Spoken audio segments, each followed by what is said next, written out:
Have you ever just stopped for a second and really thought about the incredible piece of magic that is the screen you're looking at right now? We totally take them for granted, but honestly, they're one of the most amazing bits of technology we use every single day. So let's just get right to it. How in the world does this flat panel in front of you actually paint a picture with light? I mean, it's not like there's a tiny little light bulb for every single color, right? So what's going on in there? Well, the answer is all thanks to a really strange, kind of wonderful material you've probably heard of but maybe never really dug into, the liquid crystal. And here's where it gets wild. The secret ingredient to your screen is a substance that basically breaks the rules we all learned in science class. It's not really a liquid, but it's not quite a solid either. It's something else entirely. So let's talk about this truly weird state of matter. To really wrap your head around what a liquid crystal is, we've first got to do a super quick refresh on what makes a liquid and a solid so different on a molecular level. Okay, so think of a solid crystal, right? It's got that perfect, beautiful order. All the molecules are locked into this rigid, repeating pattern. And then, on the other hand, you have a liquid, which is just total chaos. The molecules are all jumbled up, flowing around with no real structure at all. Liquid crystals live in this in-between world that scientists call the mesophase. And it's exactly what it sounds like, a stable phase of matter that kind of borrows properties from both sides. It can flow around like a liquid, but its molecules still keep a certain amount of order, kind of like a solid. So, what makes this weird state possible? Well, it all comes down to the building block itself, the shape of the molecules. See, they're not just little round balls. They are these long, rod-like organic molecules. And that specific shape is what lets them line up and create that partial order we were just talking about. So, here's the really crucial part. How these little rods decide to arrange themselves is everything. This arrangement, or this order, is what gives us different kinds of liquid crystals, all with their own unique properties. So for example, you've got the smectic phase. Just look at that structure.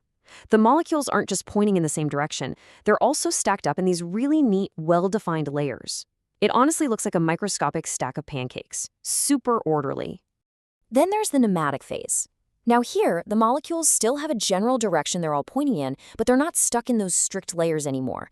You could almost think of it like a big crowd of people all facing forward at a concert. They're all pointed the same way, but they can still kind of move around and slide past each other. And finally, we get to the one that's a real game changer for our screens, the cholesteric phase. This is a special kind of nematic crystal where the direction of the molecules actually twists a little bit from one layer to the next. It creates this beautiful spiral staircase structure on a tiny, tiny scale. And you gotta remember that twist. It is the absolute hero of our story today. Okay, so we've got these weird, partly ordered, rod-shaped molecules. Cool, but, so what? What good are they? Well, it turns out their superpower is the ability to manipulate light. And that is exactly how we're going to build our display. Now, the big scientific word for this is anisotropic. It sounds fancy, I know, but all it really means is that the material acts differently depending on the direction you're looking at it from. For our liquid crystals, it means they affect light in a totally different way depending on how that light wave is lined up with the molecular rods. And this is where that twist becomes pure genius. So you know how light waves normally vibrate in all directions? Well, polarized light is just light that's been filtered, so it only vibrates in one direction, let's say up and down. Now, when that polarized light enters one of these twisted crystals, the spiraling molecules act like a guide, grabbing that light wave and twisting it right along with them. So by the time the light makes it out the other side, its polarization has been rotated a perfect 90 degrees. It's a microscopic light twister. All right, we have order, we have that all-important twist, and we know we can bend light. Now, let's put all the pieces together and actually build a single pixel, the tiny little dot that is the building block of your entire screen.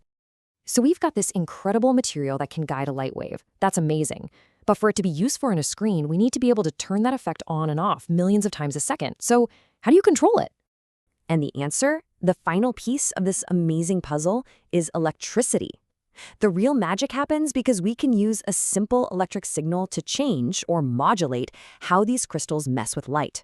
Electricity is our on-off switch. So here's how it all works. You sandwich the liquid crystals between two polarizing filters that are set 90 degrees apart from each other. Now, with no electricity, the crystals do their twisting thing, the light gets rotated, and it can pass through the second filter. The pixel is bright. But the moment you apply an electric voltage, those molecules all snap to attention and untwist themselves. Now, they don't guide the light anymore, so it gets blocked by that second filter. And just like that, the pixel goes dark. And that's really the whole trick. Every single pixel on the screen you're looking at is just one of these tiny electrically controlled light gates, switching on, off, or somewhere in between. And millions of them, all working together, create the rich, vibrant images we see every single day. It is just incredible to think that this complex little dance of molecules is happening right this second, just to bring you this explainer.